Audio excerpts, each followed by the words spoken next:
إن الحمد لله نحمده ونستعينه ونستغفره ونستهديه ونعوذ بالله من شرور أنفسنا وسيئات أعمالنا من يهده الله فلا مضل له ومن يضلل فلا هادي له وأشهد أن لا إله إلا الله وحده لا شريك له وأشهد أن سيدنا ونبينا وشفيعنا وقدوتنا محمدا صلى الله عليه وسلم عبد الله ورسوله صلى الله عليه وعلى آله وصحابه أجمعين أمسينا على فطرة الإسلام وعلى كلمة الإخلاص وعلى دين نبينا محمد صلى الله عليه وسلم وعلى ملة أبينا إبراهيم حنيفا مسلما وما كان من المشركين اللهم ما أمس بي من نعمة أو بأحد من خلقك فمنك وحدك لا شريك لك فلك الحمد ولك الشكر adúpẹ́ fún Allah ọba tí ọpẹ́ yẹ ọba tí ọpẹ́ tọ́ sí atọrọ ọ̀pọ̀lọpọ̀ ìkẹ́ àti àánú àti ìbùkún fún aṣáájú wa àyànfẹ́ wa ànábì wa Muhammad sallallahu alaihi wasallam ìkẹ́ Allah kí ó máa bá kí ó sì máa bá wọn ará ilé rẹ̀ àti gbogbo àwọn sàhábà títí fi kan gbogbo àwọn ẹni tí wọ́n máa tọpasẹ̀ rẹ̀ ní ti òdodo fi di ọjọ́ ìgbédìde alkiyama àdápadà orí ọpẹ́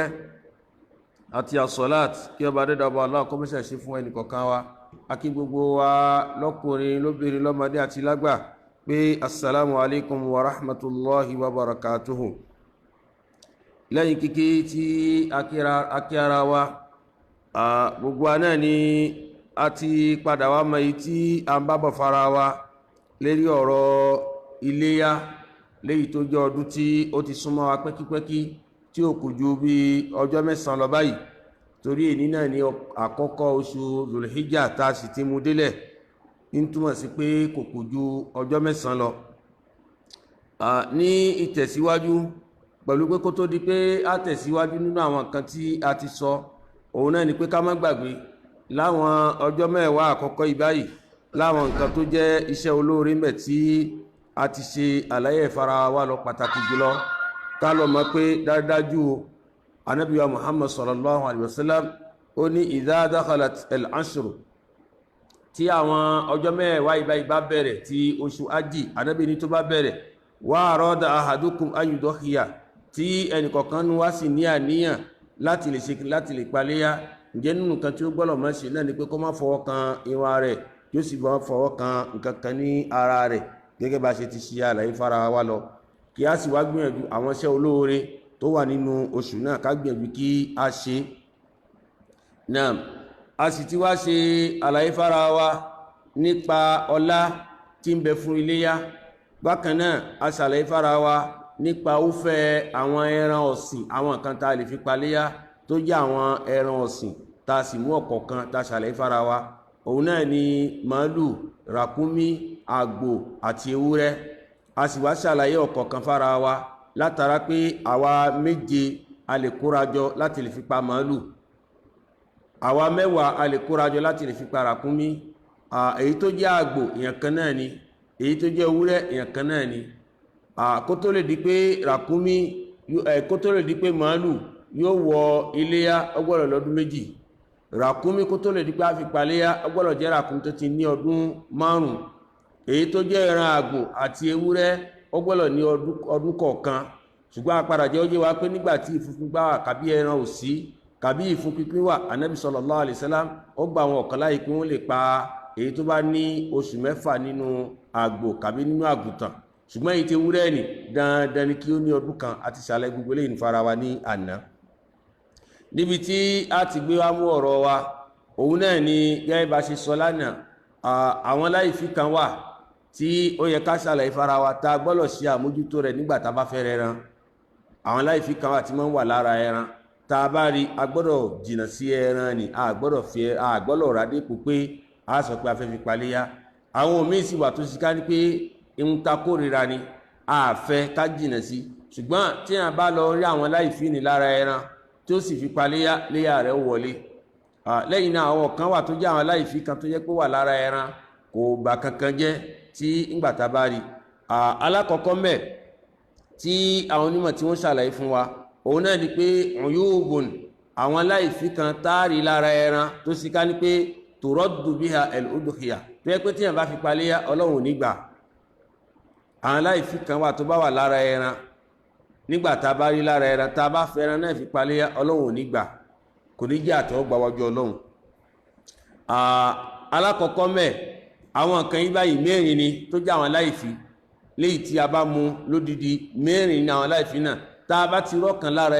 ẹran náà ò paléyá, tá a bá fi paléyá Ọlọ́run nígbà lọ́wọ́ wa. Alákọ̀ọ́kọ́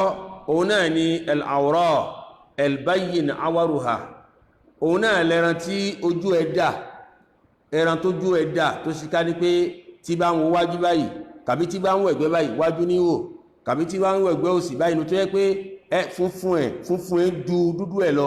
funfun náà ti gbàyè dúdú tó yẹ pé funfun náà ló lékè dúdú náà. Ẹ̀tọ́ ẹ pé ojú ẹran tó ṣe pé ojú ẹ̀ ti ṣe kí ojú ẹ̀ dà tàbí ojú ẹ̀ yí láì fi ojú ní bá ti wà lára ẹran ni tó sì ká pé nígbà tí wọ́n bá rí ẹran náà báyìí al-bayyin awaruha ẹ rí pé ojú ẹ̀ ti dà. A kì í fi irúfẹ́ ẹran bẹ́ẹ̀ fi paléyá, a kì í fi irúfẹ́ ẹran bẹ́ẹ̀ fi ṣe kí ni fi paléyá. Ẹran tó jú ẹ̀ bá ti dà a kì í fi paléyá. Àwọn onímọ̀ wa sọ pé tó tàbá wà wò lábẹ́ bẹ́ẹ̀ èyí tó tún wá jẹ́ nǹkan tá tún wá jìnà sí jùlọ náà ni pé kí ni ẹran tó jú ẹ̀ bá wá fọ́. Nígbà tá a ti sọ pé ẹran tó jú ẹ̀ bá dà, ẹran tó jú ẹ̀ bá ti dà a lè fi paléyá. Èyí tó wá burú jù náà ni pé kójú ẹ̀ tó wá lọ fọ́. Èyí tó burú jù náà ni pé kójú ẹ̀ tó wá lọ fọ́. Donc ẹran tí ojú ẹ̀ ti dà kàbójú ti fọ́ fún a kì í fẹ́ràn bẹ́ẹ̀ fi paléyá. Tó o bá paléyá léyà rẹ̀ wọlé, ilé ò ṣe kò wọlé. Ẹlẹ́kejì mẹ́ nínú láìfi tó yẹ pé tó bá wà lára ẹran léyà wa kò ní jẹ́ àtẹ́wọ́gbà wájú Ọlọ́run òun náà ni pé al-marido ẹran tí ń ṣàárẹ̀ tí ń ṣàìsàn, ẹran tó yẹ pé àìsàn wà lára rẹ̀ tí ń ṣàìsàn tára ò yá tó sì ká ní pé al-bayyin maraduha tó yẹ pé tẹ́ ẹ bá ti rí ẹ rí pé ẹran ẹ bá yí ṣàìsàn lóòótọ́ bí pé kéèyàn gbẹ̀rẹ̀ kalẹ̀ kí gbogbo àwọn ẹran kó máa sáré káàkiri tó yẹ pé àyè fẹ́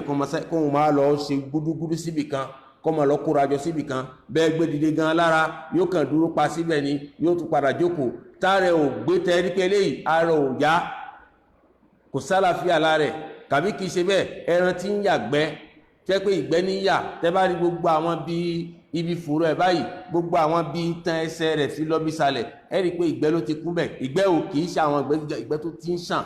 ẹ̀yin náà rí pé ẹran báyìí ń ṣe kí ni ó ní díàrè donc lẹ́nu kan ẹran tó síká ní pé ta bá ti rí ní ìdúró á rí pé ń ṣàárẹ̀ al-bayyin maraduha tó síká ní pé àárẹ̀ náà ó ràn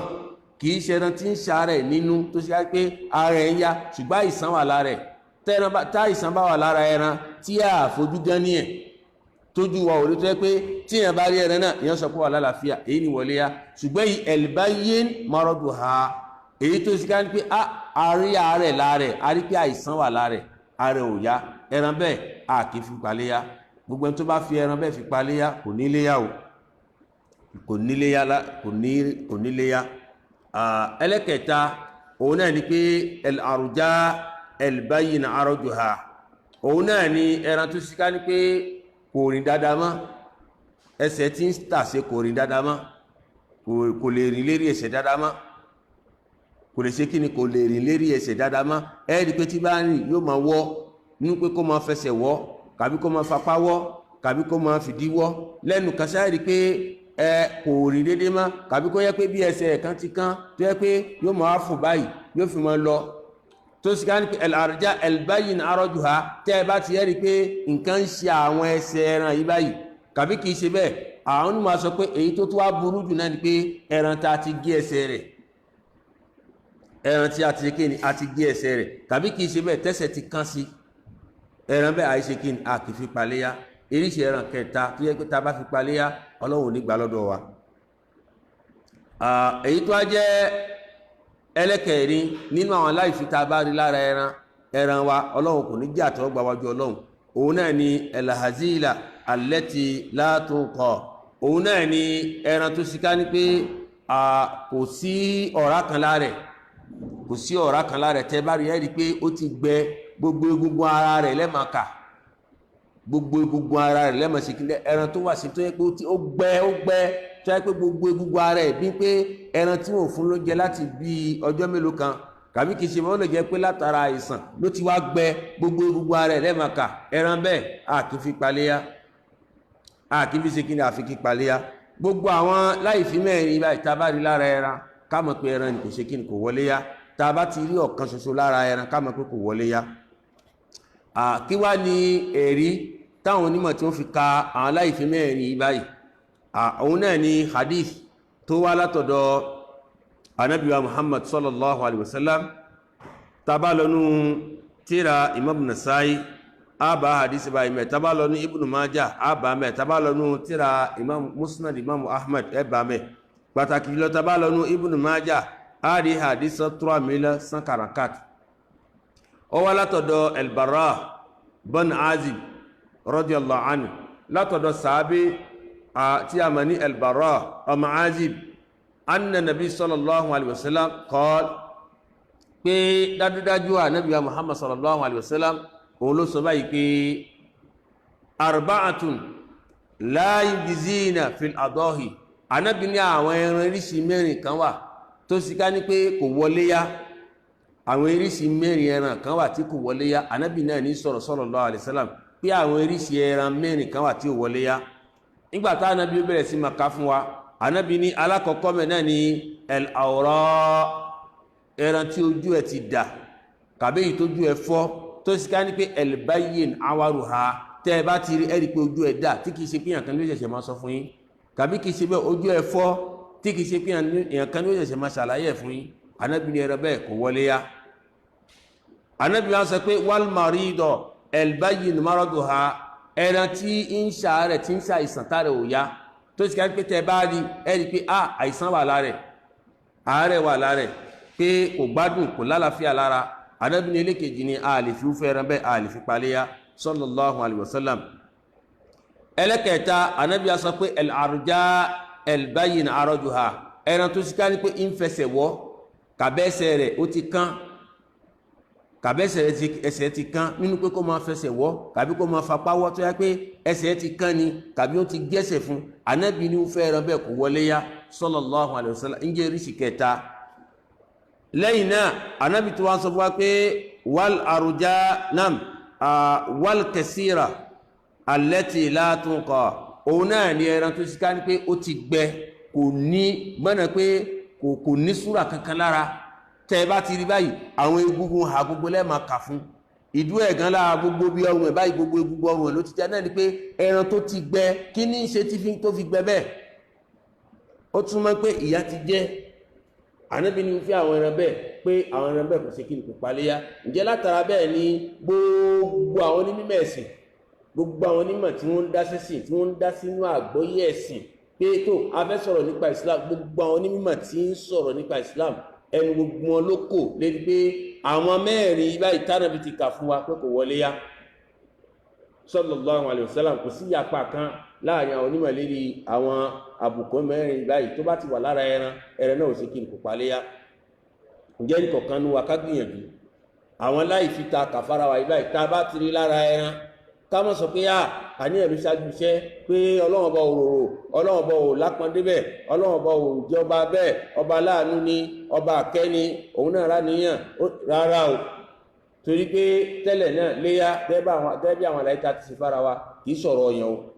Torí pé inna Allaha tayyib wala yaqbalu illa tayyiba, ọlọ́run ọba tó rẹwà ni, ọba tó yẹ pé ọba tó dáa ni,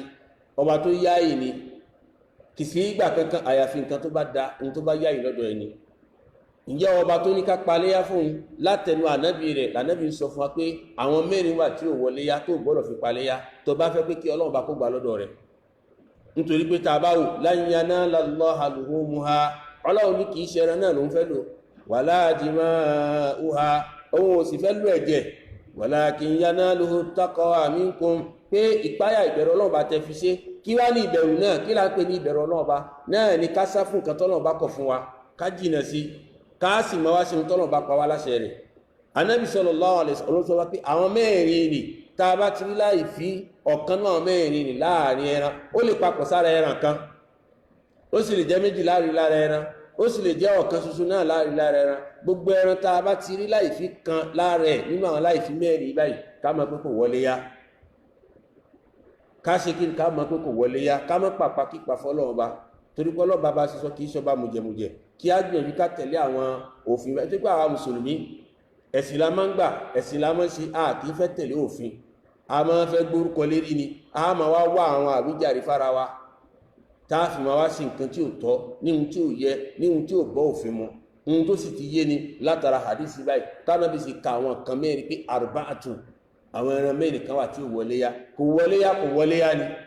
ǹjẹ́ wọn náà gbogbo àti bá fẹ́ rẹ ẹran farabalẹ̀ kó wọ ẹran tó fẹ́ rà àwọn aláìsí mẹ́rin báyìí má jẹ́ kí ọ̀kan wà lára ẹran náà ká gbìyànjú ẹ̀ ìpele kejì náà ni pé ọ̀yúbùn àwọn aláìsí kan wà yàtọ̀ sáwọn mẹ́rin ta kàyíbà tó yẹ pé tá a bá rí lára ẹran ni ò wọlé yá ìpele kejì náà ni pé ọ̀yúbùn àwọn aláìsí kan wà tó sì ká ní pé tó kọ̀rọ̀ akórìíra àfẹ́ kó wà lára ẹran àfẹ́ rárá àfẹ́ kó ṣe kí ni kó wà lára ẹran ṣùgbọ́n làkínnáà tó jì ṣùgbọ́n tá a bá wá mú pọ̀lú láìsí nì tá a bá fi paléyà Ọlọ́run gbà lọ́dọ̀ wa àwọn onímọ̀ wá ṣàlàyé fún wa pé lérí ẹ̀ a rí bí ọ̀rọ̀ méjì lérí ẹ̀ mọ́nà pé nǹkan méjì láàrin mẹ́ wọ́n ní alákọ̀ọ́kọ́ maqtu'atul udhun aw juz'un minhu náà ni pé ẹran tí etí rẹ̀ gé ẹran tí etí rẹ̀ tó gé tàbí kìí ṣe bẹ́ẹ̀ tàbí tí wọ́n dá létí lu tí wọ́n fi nǹkan sí etí ẹ̀ dálu tarí ihò mẹ́ tí wọ́n sì fi nǹkan sí tàbí kìí ṣe bẹ́ẹ̀ etí rẹ̀ gé tí wọ́n bá dá ẹran létí lu kàbí etí rẹ̀ gé kàbí kìí ṣe bẹ́ẹ̀ etí náà tó gé gbogbo ẹ̀ ló gé ni kàbí díẹ̀ kan ló gé mẹ́ kàbí ó tẹ̀ wá dálu ni bá a bá ti rí ẹran bẹ́ẹ̀ ọ̀pọ̀nú àwọn onímọ̀ wọ́n ṣàlàyé fún wa pé wúfẹ́ ẹran bẹ́ẹ̀ àlá annaha la tujzi'u wa fihi nadhar ẹ̀rí ọ̀pọ̀ náà ni mọ́ sọ pé ẹran tí wọ́n bá ti gé létí kàbí etí ẹ̀bẹ́ kàbí ó gé gbogbo ẹni kàbí díẹ̀ ni ọ̀pọ̀ náà ni mọ́ sọ pé kò wọlé yá ṣùgbọ́n wọ́n padà wá fèsì fún wọn àwọn apá kan náà onímọ̀ mi wá padà wá fèsì fún wọn pé ọ̀rọ̀ tẹ́ sọ ni ohun tí ẹ̀ gbọ́dọ̀ gbé yẹ̀wò ni pé kí etí ẹran gé kàbí kó dálu kàbí kí díẹ̀ gé mẹ́ kàbí kí gbogbo náà gé ẹni kò wọlé yá ọ̀rọ̀ nìtẹ́ sọ ó yẹ ká gbé yẹ̀wò nítorí pé li anna nabi sallallahu alaihi wasallam qad hasara adam al-ijza fil uyub al-arba al-mutaqaddima pé anabi sallallahu alaihi wasallam òun náà ló ka láìsí mẹ́rin fún wa àwọn onímọ̀ kejì ń fún àwọn pípọ̀ náà onímọ̀ tó sọ pé tẹ́tí ẹran bá gé díẹ̀ ní kàbí gbogbo ẹni kàbí ó dálu ní táwọn sọ pé kò wọlé yá ni wọ́n fún lésì pé àwọn láìfí tí ò wọlé yá pé mẹ́rin ni tánàbí kà fún wa pé tàbá wá wo àwọn mẹ́rin báyìí a rí pé kò sí pé etí ẹ̀ gé kàbí etí ẹ̀ dálu kàbí díẹ̀ gé ní etí kàbí gbogbo etí gé kò sínú àwọn mẹ́rin tánàbí sọ torí pé ànábì kà sọ pé arba'atun pé mẹ́rin ni láìfí tó bá wà lára ẹran látúndìsí Ọlọ́run nígbà ṣùgbọ́n àwọn ànábì wá sọ ọ̀rọ̀ etí síbẹ̀ àwọn onímọ̀ fún wọn lé sí bẹ́ẹ̀ wà innama qala Ali wọ́n ní tàbá lọ́wọ́ nínú ọ̀rọ̀ ta gbà wá látọ̀dọ̀ Ali tó sì jẹ́ ọ̀rọ̀ tó lálàáfíà pé Ali sọ báyìí pé amarana Rasulullah sallallahu alaihi wasallam an nastashrifa al-ayn wal-udhun pé ànábì sallallahu alaihi wasallam ó pa àwọn láṣẹ pé nígbà táwọn bá fẹ́ ra ẹran léyà tàwọn káwọn mọ gbìyànjú káwọn mọ gbọ́lá fún etí ẹ̀ àti kíni àti ojú rẹ̀ náà ni pé kó máa jẹ́ ẹran tí yóò ṣe wò lójú kó sì jẹ́ ẹran tí etí rẹ̀ gbogbo yóò wà ní tòsí àwọn máa sọ pé fadalla ala annahu yushtanab ma fihi saqr aw shaq aw qata wa laysa fi adam al-ijza wọ́n ní ọ̀rọ̀ Ali báyìí ń tọ́ka wá pé wọ́n padà sọ pé ká jìnà sí gbogbo ẹran tí wọ́n dá létí lu tàbí kìí ṣe bẹ́ẹ̀ tàbí tí wọ́n gé létí bẹ́ẹ̀ lọ ṣùgbọ́n walaysa fi adam al-ijza pé ọ̀rọ̀ wọn lè báyìí a padà rí mẹ́ pé wọn ò ní gbà tí a bá fi pa ihun tá gbọ́ ìmẹ̀ náà ni pé ihun tó lọ́lá jù náà ni pé ẹran tá bá ti rí tí wọ́n bá bẹ́ etí rẹ̀ tàbí tí wọ́n gé létí ni ká ṣe kí ni ká jìnà sí ká má pa ṣùgbọ́n tí ẹ̀kan bá wá pa ṣé Ọlọ́run gbà kàbọ́ Ọlọ́run gbà yóò gbà sípò rẹ̀ fún yóò ṣe kí ni yóò gbà sípò rẹ̀ fún ṣùgbọ́n tí ẹ̀ bá fẹ́ pa léyá tó bá fẹ́ rẹran kó má rẹran tí wọ́n gé létí tàbí ẹran títí rẹ̀ bẹ́ kó má rà ṣùgbọ́n tó bá lọ pa ṣé àgbàfù kàbá ní àgbàfù torí àárín kankan tó ṣe léèwọ̀ yàtọ̀ sí àwọn nǹkan mẹ́rin tánàbí ti sọ fún wa sallallahu alaihi wasallam pé àwọn onímọ̀ lẹ́yìn àwọn àlàyé báyìí wọ́n tún padà wá yapa ẹnu lára ẹran tó rí pé àwọn ẹran míì wà tó ti dájú pé wọ́n máa ń bí wọn tí wọn kì í létí bíbí tí ẹ̀ bá bí wọ́n ṣe bí wáyé nìyẹn ẹ̀ ní rí etí lára ẹ̀ kàn rí pé etí náà parẹ́ sí lára ni tí àwọn onímọ̀ padà pè ní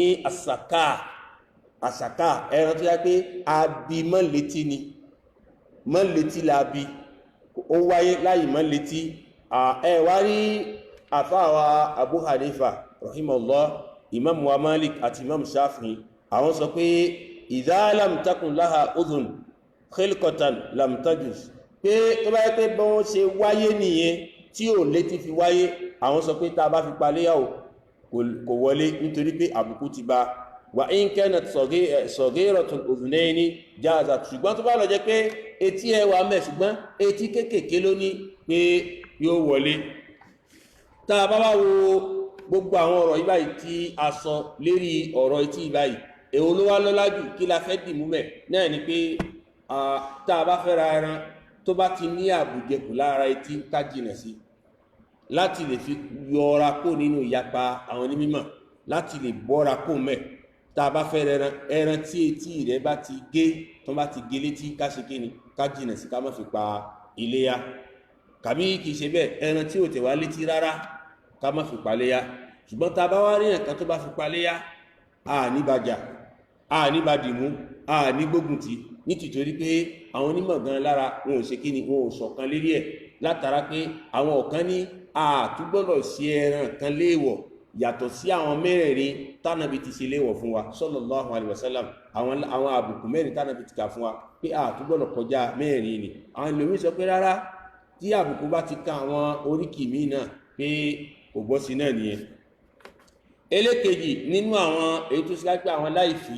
tí ó bá wà lára ẹran akórìíra àfẹ́ ṣùgbọ́n tí wọ́n bá fi paléyá gẹ́gẹ́ bá ṣe nínú ọ̀rọ̀ àkọ́kọ́ kò sí láìfí mẹ́ náà ní pé kí ni maksuratul qarn aw aktharu ẹran tó ṣe pé àgbò rẹ̀ kán ó kán lágbò ó sì kí ni ó kán lágbò nípa àgbò náà kán tàbí kì í ṣe bẹ́ẹ̀ àgbò náà ti yọ àgbò ẹ̀ kán tàbágbò ẹ̀ yọ wá rí àwọn ọgọ́nú àwọn onímọ̀ wa àwọn onímọ̀ ẹ̀sìn àwọn lọ pé ala jawazi al-udhiya bí maksuratul qarn in kana la yudammi pé tá a bá rí pé ẹran ní kò lágbò àgbò ẹ̀ṣẹ́ tí ò máa dẹ̀jẹ̀ tẹ́jẹ̀ ò máa lọ lára tó yẹ pé ẹ̀jẹ̀ ní ti gbẹ àárí pé tó àgbò ẹ̀ kankan ni àwọn onímọ̀ sọ pé ó wọlé yá pé kò sí láìfi kankan mẹ́ pé tó bá ti yẹ pé kò máa kẹ́jẹ̀ lọ́wọ́ tí kìí ṣe pé ẹran kan tí wọ́n lọ gbé fi kàn tó wá gbé wá bí tí wọ́n gbé fẹ́ tà tó wáyé pé ẹ máa rí pé ẹ̀jẹ̀ ń lọ láre lásìkò yẹn pé tẹ́jẹ̀ bá lọ láre lásìkò yẹn pé ẹran ni a lè fi paléyá ṣùgbọ́n tí ẹ̀jẹ̀ tí ìhò ní bá ti sàn fún tó yẹ pé ẹ̀rí pa ẹ̀jẹ̀ kan lára pé ó lè paléyá ṣùgbọ́n lẹ́yìn eléyìí ni a rí Imam Malik táwọn padà lórí pé àbùkù bá ti kan ìhósẹ̀ òun náà a lè fi paléyá a lè ṣe kí ni a lè fi paléyá pé eléyìí náà ń bẹ nínú ẹran tó lábùjẹkù lára táìsàn ṣe tí Ànábì sọ fún wa sallallahu alaihi wasallam Imam Malik àwọn kà kún eléyìí ni tá a bá wá wo gbogbo àwọn ọ̀rọ̀ yìí báyìí tí a kà á lẹ̀ nípa àwọn láìfí léyìí tá a kà fún wa tó jẹ́ bí méjì níbi ọ̀rọ̀ etí àti bí ọ̀rọ̀ ìhó á rí pé ìyapa ẹnu ó wà láàrin àwọn onímọ̀ lérí ẹ̀ láwọn láìfí báyìí kí ló wá dájú gẹ́gẹ́ bá ṣe sọ náà ni pé ká jìnà sáwọn láìfí báyìí bá a bá ti rí pé wọ́n ti gé létí ká jìnà sí bàbá tiri bákan náà pé ó ti ṣẹ́ níhò ká jìnà sí ṣùgbọ́n tí ẹ̀kan bá wá gbé tó bá fi paléyá ṣáàwà gbógun ti pé kò níléyá ni rárá a ní gbógun ti torí pé kí ni kò sí ọ̀rọ̀ kan tó yanjú tó wá lérí ẹ̀ tó ṣe léèwọ̀ fún akànwá mú lérí pé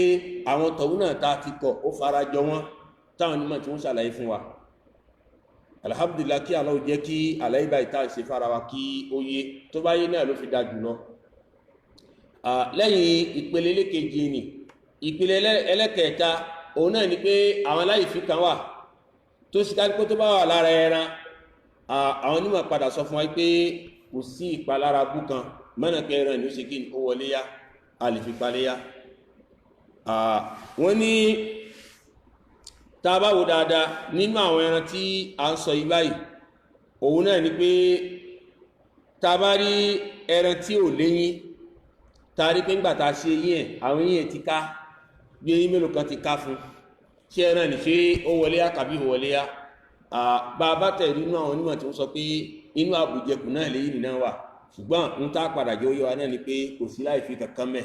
pé kí ló lọ́wọ́ dídé pé kó mọ sí ẹnu ẹran láti lè pé ṣé eyín pé lẹ́nu ẹ̀ ṣẹ́rí pé kí ẹ̀mọ́ wá wàhálà fa rẹ̀ lélẹ́yìn ni lọ látara bẹ́ẹ̀ bí ó bá yẹ pé eyín ò sí lẹ́nu ẹran bí eyín ò sí lẹ́nu rẹ̀ eléyìí ni kò sínú láìfi tí à ń kà kún léyìí tó lálàáfíà jùlọ ní ọ̀rọ̀ táwọn onímọ̀ sọ kò sínú láìfi kan tí à ń kà kún tó kò sí wàhálà kan mẹ́ tàbí kìí ṣe bẹ́ẹ̀ ẹran tó sì ká ní pé èyí tá a mọ̀ ní ikù tá a mọ̀ ní ikù rẹ̀ ikù rẹ̀ ṣe kí ni ó gé ẹ̀rí pé àwọn ẹran kan wà tó yẹ pé tẹ bá wo òògùn ẹ̀rí pé ikù náà kò gùn dọ́gba fún ẹ̀rí pé àwọ̀ ó ti gé wọ́n bí pé kankan ló ṣe ló fi ẹ̀rí pé ó ti gé tàbí kìí ṣe bẹ́ẹ̀ níbi àwọn lẹ́yìn ikù náà níbi àyíká wà mẹ́ tó jẹ́ pé ká tó rí ikù ibi bá ṣe ẹran kan wà tí máa ń so pọ̀ mọ́ bí ìgbàdíìnì èyí nìgan lára tóun náà tó yẹ kí wọ́n bá ti gé àwọn onímọ̀ sọ pé kò sí láì fi kan níbi pé lẹ́nu kan níbi ikù tábùkù bá bá ìwọ̀ ẹran wọ́n nínú nǹkan tí a lè kàkún ni nínú nǹkan tí a lè máa wẹ́jọ́ lérí ẹ̀ pé tá a bá fi ẹran bẹ́ẹ̀ tá a bá fi paléyá pé kò sí láì fi kan bẹ́ẹ̀ tàbí kìí ṣe bẹ́ẹ̀ ẹran tó ti ká ní pé imú ẹ bẹ́ nínú pé wọ́n bẹ nímú wọ́n fi ìsàmì sí ń bẹ̀ ní táwa rí pé imú ẹ bẹ́ àwọn onímọ̀ sọ fún wa pé nínú àwọn ẹran bẹ́ẹ̀ gan lára kò sí láì fi kan pé ká fi ẹran bẹ́ẹ̀ ká fi ṣe kéni ká fi paléyá bákan náà ẹran tó bá tẹ̀ lọ́dà ẹran akọ tó bá tẹ̀ lọ́dà tó ṣe pé nígbà tí ẹran bá wà lóye ẹ̀rù wọn máa ń tẹ̀ lọ́dà tó bá tẹ̀ lọ́dà ni wọ́n máa ń yọ àwọn kórópọ̀n ń bẹ̀ kọ́ má bàa tún máa gun abo mọ́ ìmọ̀ wà gun abo rẹ̀ ìmọ̀ ń jẹ́ kó sanra kó ní ọ̀rá lára kó mọ́nà pé kó yọrí dáadáa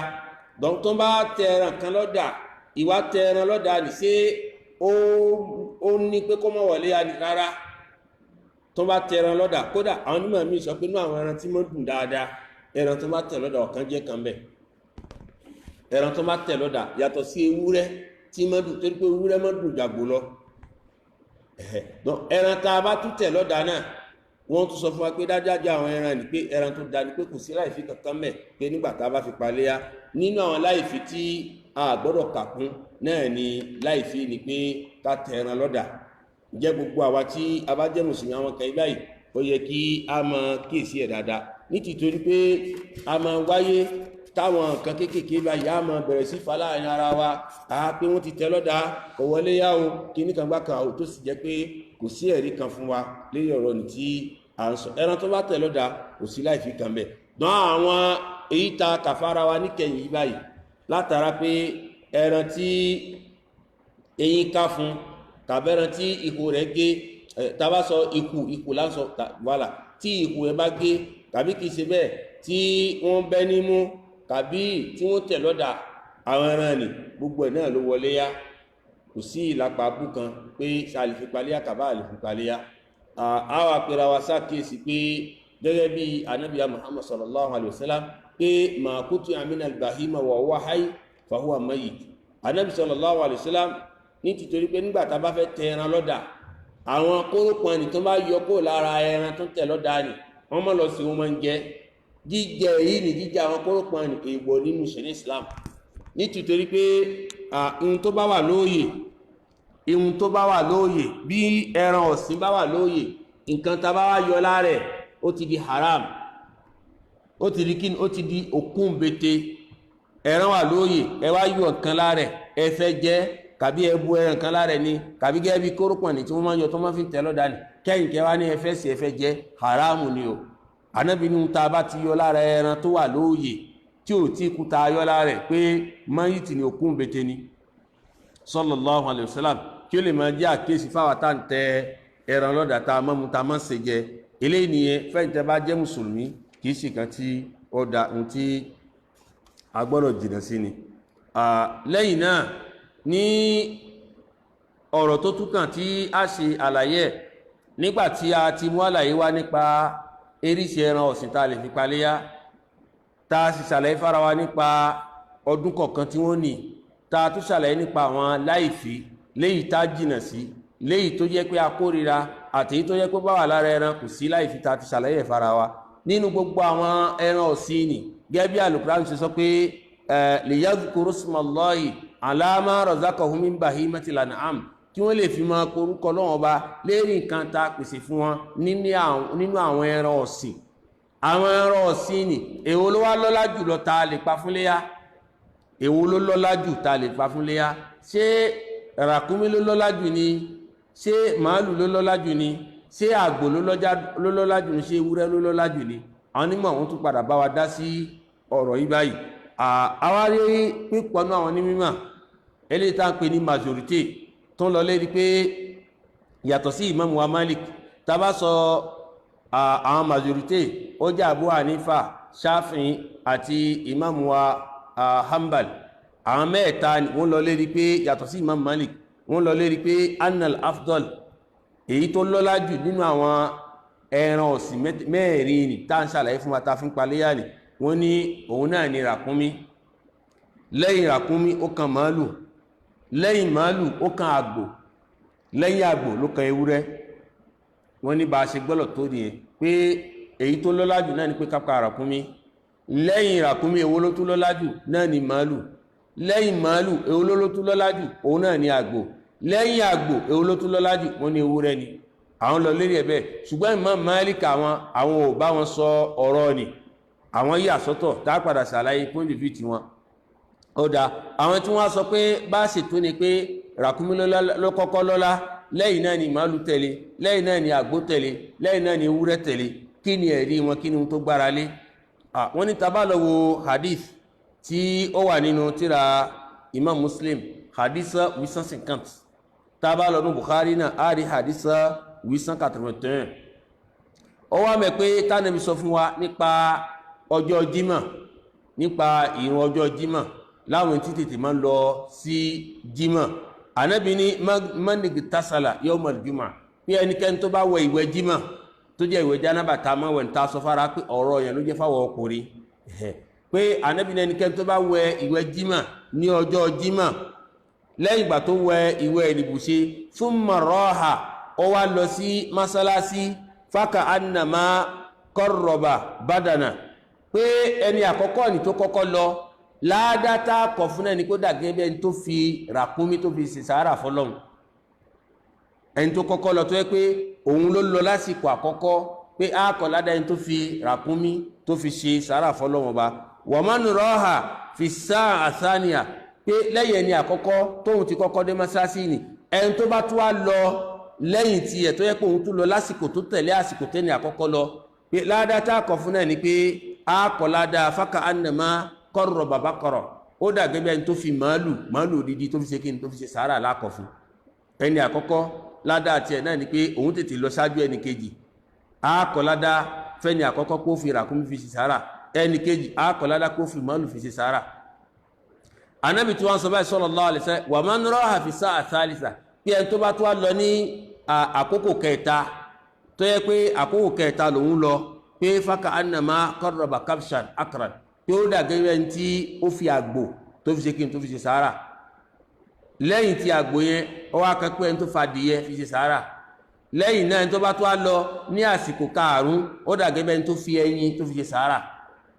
àwọn onímọ̀ wa padà wá mú mẹ́ pé káwò ẹni àkọ́kọ́ tó ṣẹ̀ṣẹ̀ tó lọ jímọ̀ ní àkókò àkọ́kọ́ tó tèlè lọ sí jímọ̀ ẹ̀wọ̀ ládá táàkọ̀ fún náà ní pé ládá ẹni tó fi ràkúnmí fi ṣe sàárà ẹni tó wá lọ lásìkò kejì àákọ̀ ládá ẹni tó fi màálù fi ṣe sàárà pé tá bá wá rí pé bí hadith náà ṣe tó ó kọ́kọ́ gbé ràkúnmí wá lẹ́yìn náà ó gbé màálù tẹ̀lé lẹ́yìn náà ó gbé àgbò tẹ̀lé lẹ́yìn náà ó gbé adìyẹ tẹ̀lé lẹ́yìn náà ó wá gbé ẹyin tẹ̀lé pé ó tò lérí pé èyí tí fi ń lọ́lá ju ọ̀kan lọ náà làwọn náà ṣe sọ pé tá a bá mú àwọn ẹran ọ̀sìn ìgbà ìta fẹ́ fi paléyà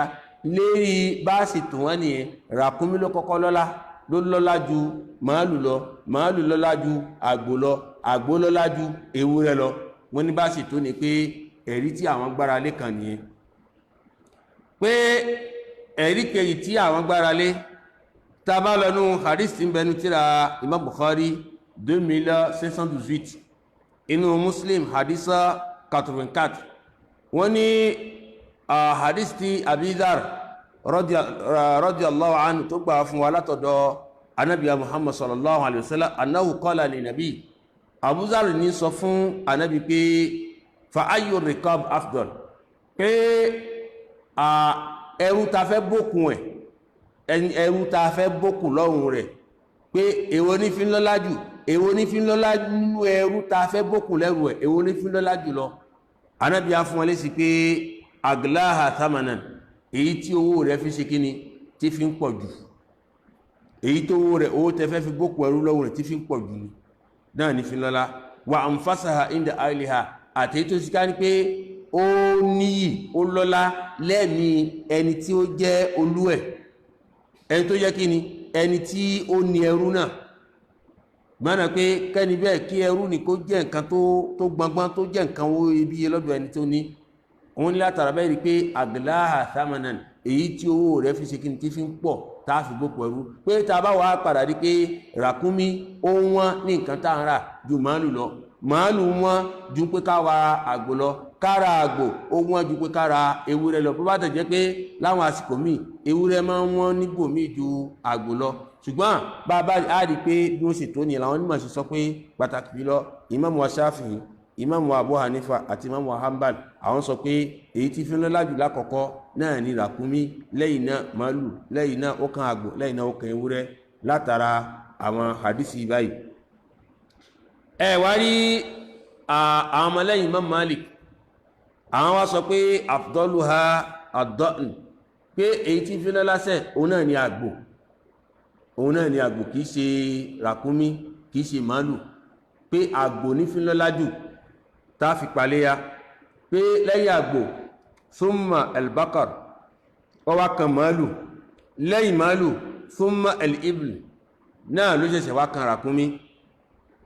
lùtíbì láhùn látara pé tàbọ̀ wá rí pé ẹran àgbò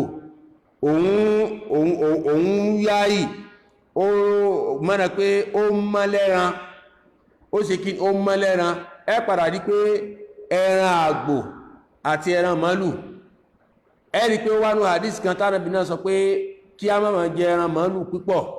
látara àwọn àìsàn míì náà tó lè mú wa àfẹ́yà síbẹ̀ ṣùgbọ́n nínú tá bá fẹ́ wọ ẹran pé a fẹ́ jẹ ẹran tí fi ń mọ́ jù tí fi ṣe kí n tí fi ń mọ́ jù láàrin àwọn mẹ́tẹ̀ẹ̀ta láàrin màálù sí ràkúnmí sí ẹran àgbò àwọn onímọ̀ ṣàlàyé fún wa láwọn ọmọlẹ́yìn Imam Malik sọ pé èyí tí fi mọ́ jù náà ni ẹran àgbò èyí tí fi mọ́ jù tí ẹran ẹ̀ mọ́ tẹ́rìn tó ṣe ara láǹfààní jù náà ni ẹran àgbò wàlẹ̀ anna nabi sallallahu alaihi wasallam àti pé bákan náà táwọn fi sọ pé àgbò níṣẹ́ náà ni pé anábì sallallahu alaihi wasallam dọ́ha bí kabṣẹ́ni amlahaini pé anábì náà léyàtà anábì náà pa nínú hadith tó wá ta ti kàfàrà wa lánàá ta sì túkà ní ọjọ́ sí náà pé anábì pa àgbò funfun méjì anábì pa àgbò funfun méjì ó wá nú hadith pé anábì pa àgbò funfun tí ń jẹ nínú dúdú tí ń rìn nínú dúdú tó ń jókòó sínú dúdú gẹ́bí aláìsà sì gbá fún wa a padà di pé gbogbo léyà tí hadisi wá tó tọ́ka wa lérí ẹ̀ pé anábì paléyà kí lànábì fi paléyà òun náà ni ẹran àgbò àríkà pé anábì pa ràkúnmí àríká pé ànábì pa màálù fi paléyá àgbò náà ni àwọn ọmọlẹ́yìn Imam Malik náà wọ́n sọ eléyìí báyìí. wọ́n tún ní bákan náà pé tàbá lọ́nu ááyà tí ó pìtàn ànábì Ibrahim babaláwa Ibrahim tó pìtàn rẹ̀ fún wa á padà rínú ááyà mẹ́ pé ẹran àgbò náà lọ́lọ́run fi pààrọ̀ Ismaila fún, kìí ṣe màálù kìí ṣe ràkúnmí, kìí ṣe màálù kìí ṣe ràkúnmí. torí tàbá lọ́nu ááyà sunset ti suratu Safat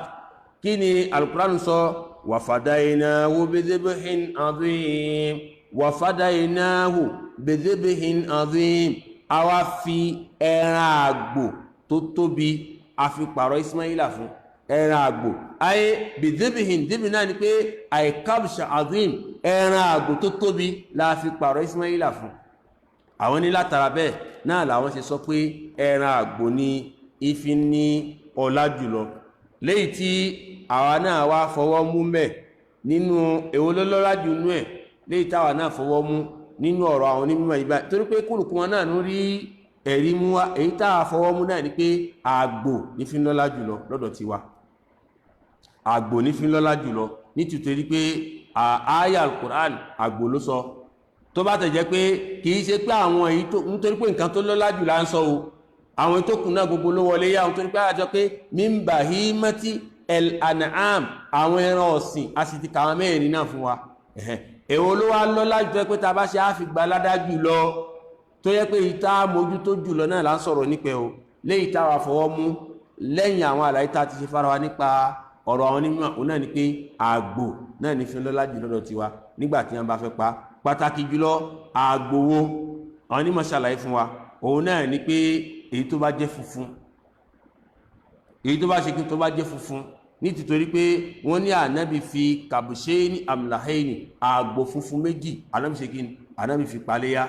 ó wá ní hadith ní pé ànábì wọ́n mú ẹran wá fànábì, ẹran náà pé ń jẹ nínú dúdú náà ni pé ibi ẹnu ẹ̀ báyìí ó dúdú, ń wò nínú dúdú, ìsì ń rè lérí dúdú, kódà ń jókòó lé dúdú náà ni pé ibi inú ẹ̀ báyìí ó jẹ́ kíni ó jẹ́ dúdú. tá a bá tún rí èyí náà eré náà tún kí ó tún da, ṣùgbọ́n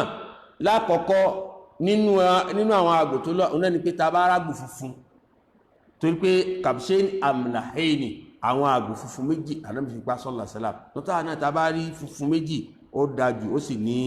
ọlá jù. lẹ́yìn funfun náà ni pé èyí tó bá wá ní dúdú láwọn ààyè tí a ti gbé sọ ni, ṣùgbọ́n gbogbo ẹran ta bá wá pa gbogbo ẹ̀ náà ló ṣe kí ni gbogbo ẹ̀ náà ló wọlé nígbà tá a bá ti jìnà sí àwọn láì fi ta ti kàfàrà wa, gbogbo ẹ̀ náà ni ó wọlé. lẹ́yìn náà nígbàtí a bá sì tún fẹ́ pa àgbò ká gbìyànjú nínú àwọn tó jẹ́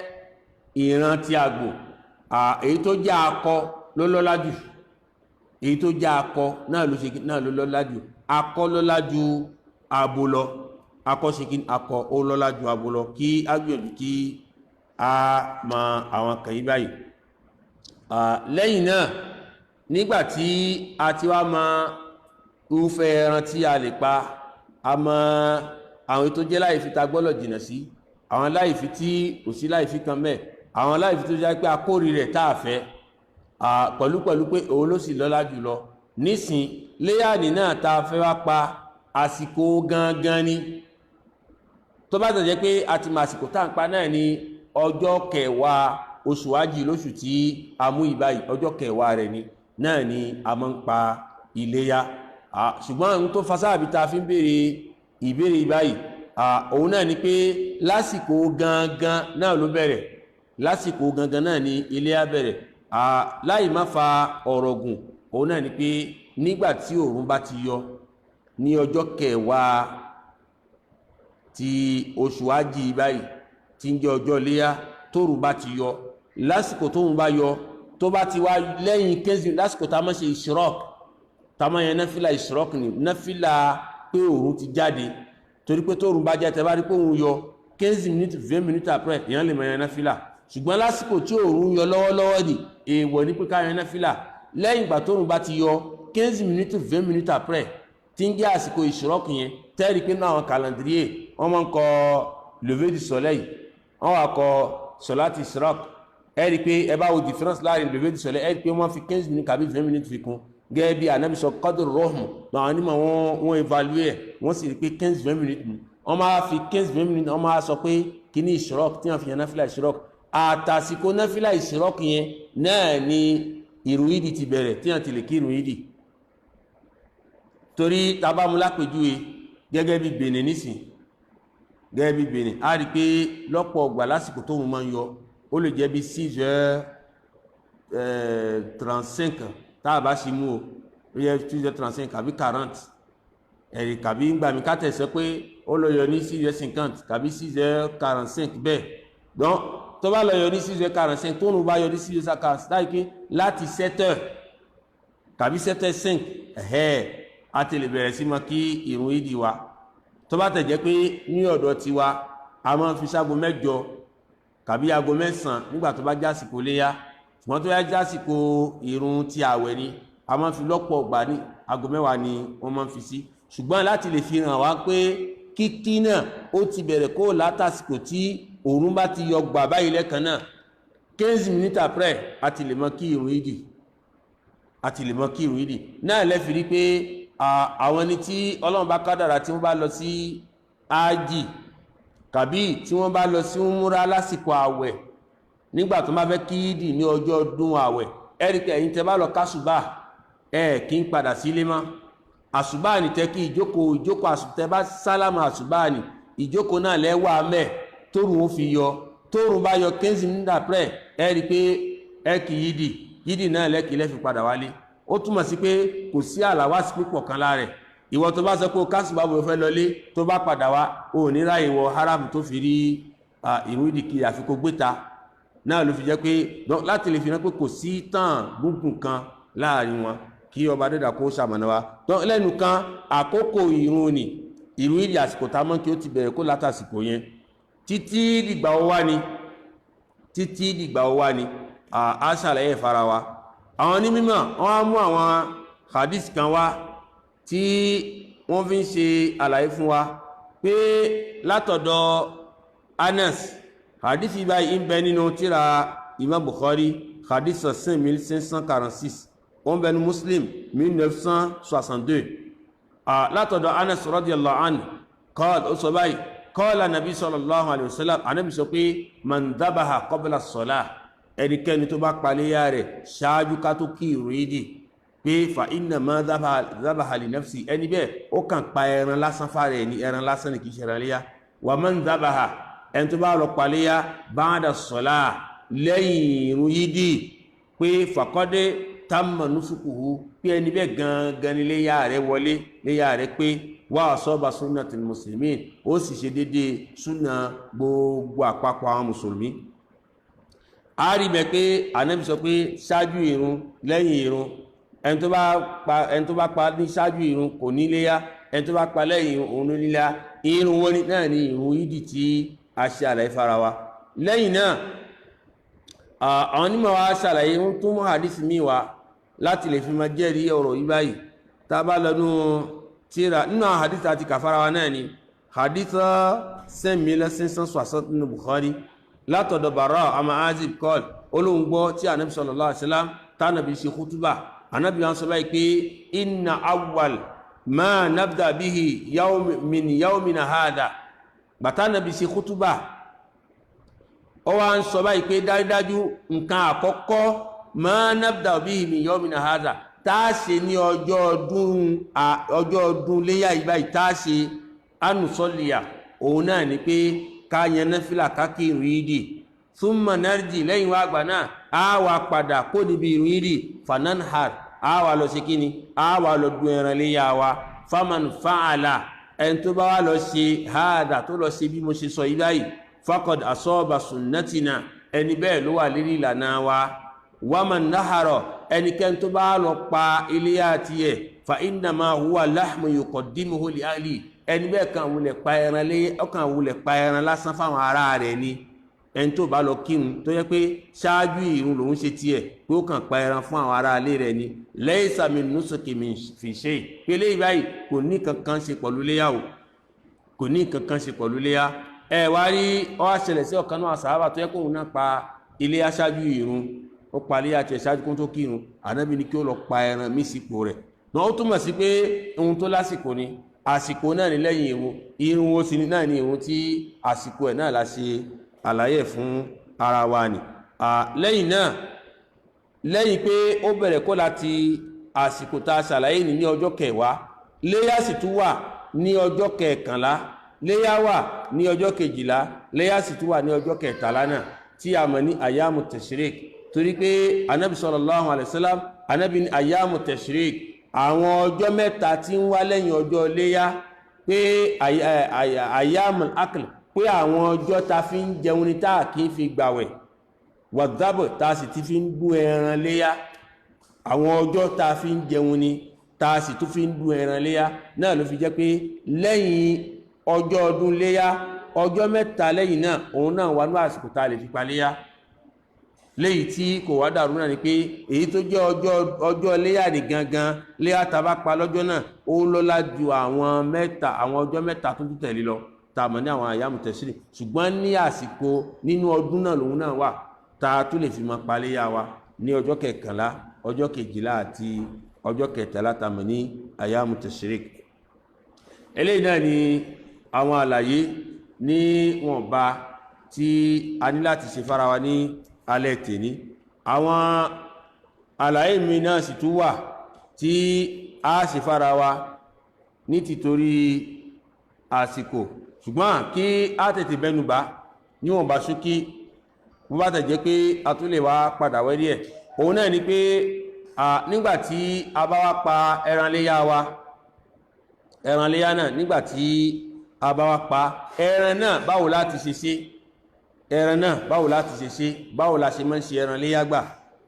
àwọn onímọ̀ jẹ́ ó yé wa pé a pín ẹran wa sí mẹ́ta ẹran léyá tá bá pa a pín sí mẹ́ta a jẹ ọ̀kan bẹ̀ a fi ọ̀kan fi ṣe sàárà a sì tọ́jú ọ̀kan kalẹ̀ a pín sí mélòó a pín sí mẹ́ta a jẹ ọ̀kan a jẹ ẹlẹ́kejì a fi ṣe sàárà fáwọn tálákà ẹlẹ́kẹta a tọ́jú rẹ̀ kalẹ̀ nígbàtí ẹran léyá yóò gbà tó wá wù wá jẹ torí gẹ́gẹ́ bí àkíyèsí náà ni pé ẹran tá bá pa fún léyá ẹran náà ìmọ̀ ń yàtọ̀ lẹ́nu ìmọ̀ ń yàtọ̀ sí àwọn ẹran tá bá pa lásìkò mí yàtọ̀ sí ti léyá kì í ní igun kan náà kì í ní tọ́àmù kan náà tán a lè tọ́jú rẹ̀ a lè tọ́jú ìdá mẹ́ta kájẹ̀dá kan ní ọjọ́ ọdún gbogbo àwọn tó mọ̀ wọ́dọ̀ wa ábù fún wa ṣe gbá ká mú dá kan ká fi ṣe sára fún àtàlákà ká mú dá kẹta kí a tọ́jú ẹ̀ fún ara wa bí ànábì ṣe ní kí a ṣe nìyẹn kí wá ní ẹ̀rí lérí àwọn ọ̀rọ̀ tá a sọ yìí báyìí àwọn onímọ̀jọ́ yẹ wá pé ẹ̀rí lérí ẹ̀ náà ni pé alákọ̀ọ́kọ́ náà àyà al-Qur'an tí ó mú ọ̀rọ̀ yìí báyìí wá nínú suratul hajj àyà 28 al-Qur'an sọ fún wa pé a'udhu billahi minash shaitanir rajim liyashhadu manafi'a lahum wa yadhkuru ismallahi fi ayyamin ma'lumat ويذكر اسم الله في أيام معلومات على ما رزقهم من بهيمة الأنعام فكلوا منها وأطعموا البائس الفقير Al-Qur'an sọ fún wa pé kí wọ́n lè máa jẹ́rìí àwọn dáadáa àwọn àǹfààní tó jẹ́ àǹfààní wọn tó jẹ́ àwọn àǹfààní tá a ṣe fún wọn kí wọ́n sì máa porúkọ Ọlọ́run ọba kó máa gbórúkọ Ọlọ́run ọba tóbi gẹ́gẹ́ bí àsìkò tá a wà nísìn láti ọjọ́ àkọ́kọ́ ti Zulhijja ìgbáyìí nínú kan tá a máa wí náà ni pé Allahu akbar Allahu akbar Allahu akbar la ilaha illallah Allahu akbar Allahu akbar walillahil hamd gbólóhùn yẹn agbọ́dọ̀ máa wí lọ́pọ̀lọpọ̀ àárín lọ́nà ni a wà níbi iṣẹ́ ni a wà lọ́jà ni a máa wí bẹ́ẹ̀ fún àwọn ọjọ́ mẹ́wàá ìbáyìí tá a mọ̀ ní wíwí tó yẹ pé gbogbo gbàlá máa wí léyìí tí ó tún máa wá jẹ́ èyí tó já àkànṣe tí ó máa jẹ́ ti àwọn ọjọ́ ọdún ni ṣùgbọ́n nígbàtí oṣù Zulhijja bá ti wọlé láti gbọ́dọ̀ máa ṣe kí ni àti gbọ́dọ̀ máa gbéró Ọlọ́run bá tóbi nínú àwọn nǹkan tá a mọ̀ sọ́nà at-tahlil at-takbir ká máa sọ subhanallah walhamdulillah wallahu akbar lẹ́yìn náà èyí tó jẹ́ gbígbé Ọlọ́run bá tóbi tí ó wá látọ̀dọ̀ àwọn sàhábà tí anabi sallallahu alaihi wasallam tí wọ́n ṣe lásìkò anabi òun náà lè ta sọ ni Allahu akbar Allahu akbar Allah dọ́ ká máa wí ní gbogbo gbà. ǹjẹ́ lẹ́yìn lẹ́yìn pé wa yadhkuru ismallahi fi ayami ma'lumat kí wọ́n sì máa gbé Ọlọ́run Ọba tóbi láwọn ọjọ́ kan tá a mà torí pé àwọn ọjọ́ kan tá a mà náà làwọn ọjọ́ tá a ń ṣàlàyé fara wa ibáyìí ala ma razaqahum min bahimatil an'am lérí ń ta pèsè fún wọn nínú àwọn ẹran ọ̀sìn. Al-Qur'an wa sọ pé fakulu minha tẹ́ bá wá pa àwọn ẹran yìí báyìí tẹ́ bá pa wọ́n fakulu minha ẹ jẹ níbẹ̀ tẹ́ bá wá jẹ wa at'imul ba'isal faqir ẹ sì rántí àwọn tálákà náà àwọn tó yẹ pé tó já wọn aláìní tí àwọn ò ní ẹran tí wọn ò rí bí wọ́n ṣe ṣọdún ẹ fẹ́ràn fi rántí wọn ẹ fẹ́ràn ránṣẹ́ sí wọn ẹ jẹ́ káwọn náà kó nípìn níbi ẹran léyà yín ó jẹ́ ọ̀nà méjì Al-Qur'an sọ pé ẹ jẹ́ mẹ́ kẹ́ ẹ sì fáwọn tálákà ìbò ni ti ẹlẹ́kẹ̀ẹ́ta pé ká tún pèsè ẹ̀ kalẹ̀ ìbò ló ti wá jáde ó jáde látara àlàyé tí a gbọ́ látẹnu Ànábì wa Muhammad sallallahu alayhi wa sallam. Alákọ̀ọ́kọ́ náà tá a bá lọ wọnú hadith tó wá tí ń bẹnu tírà Imam Muslim hadith 1974 ó sì ń bẹnu Bukhari náà 5569 ó wá mẹ́ pé látọ̀dọ̀ Salama bin al-Aqur radiyallahu anhu kọ́ ló sọ báyìí qala nabi sallallahu alayhi wa sallam anabi sọ báyìí man daha minkum fala yusbihanna ba'da thalithatin pé ẹnikẹ́ni tó bá paléyà láàrin yín tọ́lọ́run bá bàṣírí ẹ̀ tó rí léyà pa fala yusbihanna ba'da thalitha kó má jẹ́ kí léyà rẹ̀ kó kọjá ọjọ́ mẹ́ta lọ́dẹ̀dẹ̀ yàrá fún léyà tó bá pa kó má kọjá ọjọ́ mẹ́ta ní yàrá rẹ̀ kó má kọjá ọjọ́ mẹ́ta wa baqiya fi baytihi minhu shay kò sì gbọ́dọ̀ ṣe nǹkan kan kù sínú ilé kò gbọ́dọ̀ ṣe nǹkan kan kù sínú ilé tó pa falamma kana al-aamul muqbil wọ́n ní ọdún tí Ànábì sọ̀rọ̀ ni ọdún tí Ànábì sọ̀rọ̀ náà pé gbogbo ẹni tó bá paléyà o kò gbọ́dọ̀ jẹ́ kí iléyà rẹ̀ kó kọjá ọjọ́ mẹ́ta nínú ilé fún náà ni pé ẹran èyí tó bá jẹ́mọ́ èyí tó bá kù fi ṣe sàárà má tọ́jú ẹ̀ kalẹ̀. Sàhábà ìbá wọn sọ pé falamma kana al-aam al-muqbil nígbà tó wá di ọdún tó tẹ̀lé ọdún tá Ànábì sọ̀rọ̀ yìí báyìí kọlù àwọn sàhábà lọ bá Ànábì sallallahu alaihi wasallam nítorí pé bá Ànábì ṣe lọ́dún tó kọjá náà pé ẹran kan ò ṣẹ́kù ní ilé fúnyàn kan kọjá ọjọ́ mẹ́ta. Ngbàtí ọdún tó tẹ̀lé wọn lọ bá Ànábì pé ya Rasulallah ìrẹ̀ òjíṣẹ́ Allah naf'al kama fa'alna al-aam al-madi pé nígbà léyà tó kọjá àṣẹ ẹran kankan kù nílé o èèyàn kan ò ṣe ẹran kù nínú ilé rẹ̀ tó kọjá ọjọ́ mẹ́ta ṣé bá ṣe lọ́dún tó kọjá ní ṣé bẹ́ẹ̀ náà la fẹ́ ṣe lọ́dún yìí báyìí ni wọ́n bèèrè lọ́dọ̀ Ànábì kọ́ọ̀t Ànábì wọn sọ fún wọn pé kúlù ẹ jẹ nínú ẹran léyà yín wàá tọ́yìn mu ẹ sì fáwọn èèyàn jẹ wàdàkìrù ẹ sì tọ́jú kalẹ̀ mẹ́ ẹ sì kí ni ẹ tọ́jú kalẹ̀ mẹ́ fa inna dhalika al-aam Ànábì wa ń ṣàlàyé ìdí tó fi gbé ìdájọ́ pé kí ẹran léyà yín kó mọ́ kọjá ọjọ́ mẹ́ta lọ́dún tó wá lọ lásìkò náà Ànábì wa ń ṣàlàyé fún pé ọdún tó kọjá ni kana bin-nasi jahd pé ebi ló wà nílùú lọ́dún náà kò sí ní wá dá pé kébi wà nílùú kẹ́yìn kẹ́ máa wá líìkì ẹran sílé kẹ́ wá pẹ ẹran tó jẹ́ pé ẹran tẹ́ fi ṣàtẹ̀gbọ́nà pé tẹ́ fi súnmọ́ Ọlọ́run bá tẹ́ fi ṣe ìbádà ni kẹ́ máa wá ṣẹkù sílé tẹ́bi sì ń pa àwọn èèyàn nílùú Ànábì sọ pé èèyàn kan ò gbọ́dọ̀ ṣe ẹran rẹ̀ kù tí ó kọjá ọjọ́ mẹ́ta Ànábì sọ bẹ́ẹ̀ fa'aradtu an tu'inu fiha pé ohun tí mò ń fẹ́ lọ́dún tó wá lọ náà ni pé kẹ́ ran àwọn èèyàn lọ́wọ́ ní ọdún náà mo ṣe sọ pé kò gbọ́dọ̀ kọjá ọjọ́ mẹ́ta nínú ilé ṣùgbọ́n nígbà tó lọ ọdún tí wọ́n sọ yìí báyìí kí l'Ànábì sọ kúlù ẹ jẹnu ẹran iléyá yín tẹ́ ẹ bá wá jẹ wàá tọ́yìn mu ẹ sì rántí àwọn tálákà kẹ́ fáwọn náà jẹ ẹ fáwọn èèyàn jẹ ó jẹ́ kí ni ẹlẹ́kẹta ọ̀nà ẹlẹ́kẹ náà pé wàdàkìrù kẹsì tó tọ́jú kalẹ̀ ó jẹ́ pé ọ̀nà mẹ́ta tá a lè ṣe ẹran wa ni náà ni pé tá a bá pẹran iléyá wa á pín sí mẹ́ta á mú ọ̀kan á jẹ mẹ́ẹ̀ á mú èkejì á fáwọn èèyàn jẹ á fi ṣe sára ẹlẹ́kẹta àwọn náà tọ́jú ẹ̀ kalẹ̀ gbogbo àti ẹran bá ń wù ajẹ́ a lè máa ṣe kíni a lè fi máa jẹ ọ̀nà mẹ́ta tí a lè ṣe kíni a lè pín ẹran léyà tá a lè pín sí nígbà tí a bá pa léyà nìyẹn àwọn onímọ̀ wọn ṣe àlàyé báyìí fún wa wọ́n sì wá fi ń le pé ọ̀rọ̀ tí Ànábì sọ ní sallallahu alaihi wasallam pé kì í ṣe kó fi jẹ́ ọ̀rọ̀ ọ̀yàn o kìí ṣe kó fi jẹ́ ọ̀rọ̀ yẹn pé tó bá paléyá dandan ní pé kò kún sí mẹ́ta rárá o torí àwọn onímọ̀ sọ fún wa pé wal amr bil akl wal it'am wad dikhar pé ọ̀rọ̀ tó wá látẹnu ànábì tá ànábì pa aláṣẹ pé ẹ jẹ mẹ́ kẹ́ẹ̀sì fáwọn èèyàn jẹ mẹ́ kẹ́ẹ̀sì tó tọ́jú kalẹ̀ mẹ́ pé húnà lè nú ànábì fi ń gbà wá yànjú ni ànábì fi ń gbà wá ní ìyànjú ni pé láàlìl wujub kìí ṣe pé fi ń jẹ́ ọ̀rọ̀ yẹn pé dandan ni kò pé ẹran sí mẹ́ta rárá kìí ṣe pé fi ń jẹ́ ọ̀rọ̀ yẹn ṣùgbọ́n ànábì fi ń gbà wá yànjú ọ̀nà tá a gbà tá a fi jẹ́ kí ká lè nípìn níbi ládáadáa níbi ẹran tá a bá pa náà lànàbì ń tọ́ka wá sí ní ọ̀rọ̀ tí àwọn onímọ̀ tí wọ́n ṣe àlàyé fún wa lérí ẹ̀ ǹjẹ́ látara bẹ́ẹ̀ bí a ṣe lè ṣe iléyá wa nìyẹn kí ọba adédọ̀bà Allah kó ṣàmànà wa kó sì fún wa ní àgbọ́yé jù báyìí lọ gbogbo àwa tí a bá ní ìbéèrè lérí àwọn àlàyé báyìí tí a ṣe inshallah okùn ti sílẹ̀ báyìí láti lè máa béèrè ohun tí ó bá rú wa lójú lérí àwọn kan tí a sọ ní alẹ́ tèní títí a tún fi máa pàdé ní ọ̀la tí kálọ̀ subhanahu wa ta'ala kí ó jọjá rẹ̀ kó ṣe nírọ̀rùn fún wa tá a tún fi máa tẹ̀síwájú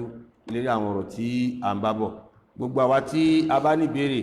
tí àwọn àfáà wa ràṣà tó ń bá wà nítòsí kan bá wa tẹ nìmẹ̀rọ náà òun náà ni +229 97 81 65 56 ẹ̀rí gbogbo àtà bá fẹ́ pè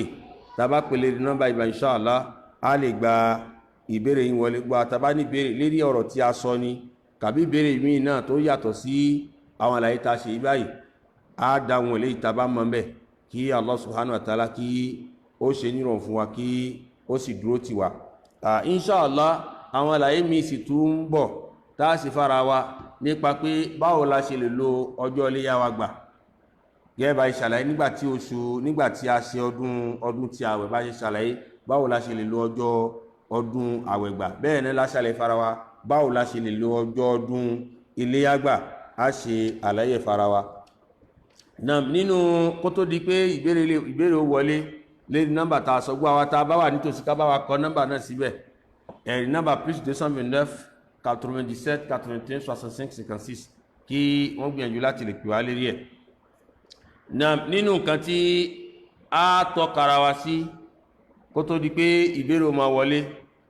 òun náà ni pé iléyá ni tá a bá pa tá a sì pèèyàn pé kí wọ́n pa fún wa tá a pé àwọn báwo la ti ń pè wọ́n àwọn alápatà pé kí wọ́n pa fún wa tó sì pa fún wa a gbọ́dọ̀ múnú ẹran náà ká ṣe kí ni ká fi sanwó iṣẹ́ fún wọn a gbọ́dọ̀ múnú ẹran náà ká fi sanwó iṣẹ́ fún wọn a sanwó iṣẹ́ fún wọn lọ́tọ̀ tá a bá fẹ́ fún wọn lẹ́ran a tún wá fún wọn lẹ́ran lọ́tọ̀ ọ̀tọ̀ọ̀tọ̀ láṣẹ a lè fi ẹran ní ká fi ṣe kí ni ká fi san owó iṣẹ́ fún wọn torí ọ̀rọ̀ wá lérí ẹ̀ ẹ̀rí bá tẹ̀jẹ́ pé ọ̀rọ̀ yìí báyìí kò lálàáfíà ẹ̀rígẹ́ bí àwọn onímọ̀ bí wọ́n ṣe ṣe ìwádìí ẹ̀ wọ́n ní ọ̀rọ̀ náà kò lálàáfíà ṣùgbọ́n wọ́n padà sọ fún pé léyìí tí ó jẹ́ istihbab tá a fẹ́ náà ni pé máa ń yọnu ẹran tó jẹ́ pé ẹran tó pa tẹ́lẹ̀ ẹran sàárà ní tí wọ́n náà fẹ́ jẹ́ mẹ́ tó fẹ́ fún yẹn jẹ tó sì fẹ́ tọ́jú ẹ̀ máa wàá fi san owó iṣẹ́ náà san owó iṣẹ́ lọ́tọ̀ kó ṣe kí ni kí o bá sì fẹ́ fúnlẹ̀ kó fúnlẹ̀ ní ohun tó bá fẹ́ fún hadisi tí ó wá lérí ẹ̀ tó lálàáfíà òun náà ni hadith tí a ti mẹ́nu bà wá lọ lérí ẹ̀ tí ń bá gbàgbé ṣùgbọ́n hadith tó lálàáfíà ni wọ́n ní Ànábì wa Muhammad sallallahu alaihi wasallam ní ọ̀rọ̀ tí Ali radiyallahu anhu tó gbà wá fún wa wọ́n ní anna nabi sallallahu alaihi wasallam amara an yakuma ala budna wa an yuksima budnahu kullaha luhumaha wa juludaha wa la yuti fi jazaratiha shay'a pé Ànábì sallallahu alaihi wasallam Ànábì pàṣẹ pé kíyàn dúró lásìkò tí èyàn bá fẹ́ pẹran kíyàn dúró níbi ẹran rẹ̀ kó sì pa kó sì pín gbogbo ẹ̀ gẹ́gẹ́ bó ṣe yẹ ẹran rẹ̀ àti awọ rẹ̀ gbogbo ẹ̀ lẹ́yìn ibi táwa là Ànábì á sọ pé wa la yuti fi jazaratiha shay'a kò sì gbọ́dọ̀ fún ẹni tí ó pa ẹran fún ní nǹkan kan bẹ̀ kò gbọ́dọ̀ fún ẹni pé kò gbọ́dọ̀ fi sanwó iṣẹ́ fún báwọn onímọ̀ ṣe sọ pé náà ni pé àwọn onímọ̀ sọ pé wà fi lafdhu anna ó wá nú ọ̀rọ̀ mi pé nahnu nu'tihi min indina pé a máa fún lọ́dọ̀ tiwa náà ni pé inú owó tiwa láfún wa ní fẹ́ràn fi san owó iṣẹ́ fún donc kì í ṣe ohun tá a fẹ́ sọ náà ni pé àgbọ́lọ̀ máa fẹ́ràn fi san owó iṣẹ́ fún ẹni tó wá ṣiṣẹ́ fún wa ká sanwó fún lọ́tọ̀ kí a bá sì fẹ́ fún lẹ́ran ká fún ní èyí tí a bá fẹ́ fún donc eléyìí náà ni wọ́n bá àlàyé tí a tún lè mú wá lérí ọ̀rọ̀ tí ó wà nílẹ̀ tí ìbéèrè bá wà ṣáàlá kí a béèrè o léyìí tí ó bá rú wa lójú kí Allah subhanahu wa ta'ala kó ṣe àmànà wa kí ó sì fún wa ní àgbọ́yé jù báyìí lọ wa sallallahu ala sayyidina Muhammad wa ala alihi wa sahbihi ajma'in nam tí ìbéèrè bá sí náà ní ṣáàlá a kásẹ̀ ètò ńlẹ̀ tí a tún fi pàdé ní ọ̀la pẹ̀lú yọ̀dọ̀ Allah subhanahu wa ta'ala kí Allah jẹ́ kájọ̀lá lọ yóò sì já ṣe ọ̀pọ̀lọpọ̀ ọ̀la láyé gbogbo eléyìí náà tá ń ṣàlàyé fara wa kí ọba dẹ́dà kó jọ jáde kó fún wa ní àgbọ́yé jù báyìí lọ kó fún wa lágbọ́yé jù báyìí lọ kó má ṣe wá lẹ́ni tí ó máa gbọ́ ọ̀rọ̀ rẹ̀ tí ò ní fi ṣiṣẹ́ ṣe torí ohun tó dájú náà ni kíká gbọ́rọ̀ Ọlọ́run ká sì tẹ̀lé èyí táwa náà ta wá wílé nì léyìí tí ó bá kù díẹ̀ káàtó mẹ́ ọwọ́ tiwa ló ti kúrò èyí tó bá sì bá tọ́lọ́run bá mu tó bá tà nẹ́bí mu ohun tọ́lọ́run bá rán wa nìyẹn kí ọba dẹ́dà ọba Allah kí ó má ṣe àìtẹ́wọ́ gbà lọ́dọ̀ wa kó já jèrè ilé ayé nínú sàárè àti ní gbangba àlìkìyámà èyí náà tẹ́ ń gbọ́ wa etí yóò ní di ojú yóò sì ní fọ́ gbogbo kíbi tí ẹgbẹ́ owó lẹ́tí mìíràn kìrẹ́dì láti lè fi mọ́ gbọ́ wa láti lè fi mọ́ wò wá ọba dẹ́dà ọba Allah yóò máa ṣe àdìpẹ̀lẹ̀ ẹ̀san fún yín kò sì ń jẹ́ kẹ́yìn náà kẹ́kẹ́ bá máa mú mẹ́ gbogbo ẹ̀san tó wà ọba dẹ́dà ọba wa san fún yín yóò sì san fún ẹnì kọ̀ọ̀kan wa náà wa sallallahu ala sayyidina Muhammad wa ala alihi wa sahbihi ajma'in